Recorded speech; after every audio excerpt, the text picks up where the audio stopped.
आइए 15 अगस्त को आन बान शान से मनाएं। আজ আমরা দেশভাগের বিভীষিকা স্মরণ দিবস পালন করছি। দেশভাগের ফলে যারা ক্ষতিগ্রস্ত হয়েছিলেন তাদের সকলের সাহস ও সংগ্রামকে আমরা স্মরণ করি। ভারত বিভক্তের বেদনাদায়ক অধ্যায় স্মরণ করে কথা বলেছেন ভারতের প্রধানমন্ত্রী নরেন্দ্র মোদী। 14 আগস্ট নিজের ভেরিফাইড ফেসবুক পোস্টে তিনি এসব কথা বলেন। মোদী লেখেন, দেশভাগের সেই অধ্যায় বহু মানুষের জীবন ছিন্নভিন্ন করে দিয়েছিল। পরিবারগুলো ভিটে মাটি ছেড়ে উদ্বাস্তু হতে বাধ্য হয়েছিল। অনেকে প্রিয়জন হারিয়েছিলেন এবং অসীম কষ্ট সহ্য করেছিলেন।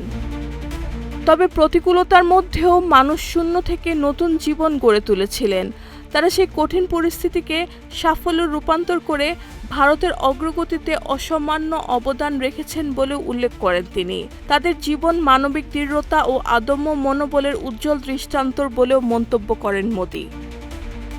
সবশেষে তিনি বলেন, এই দিনটি যেন ভারতের সম্প্রীতি ও ভ্রাতৃত্ব রক্ষার সংকল্প আরও দৃঢ় করে এবং সম্মিলিতভাবে একটি উন্নত ভারত গড়ার কাজে সবাইকে অনুপ্রাণিত করে।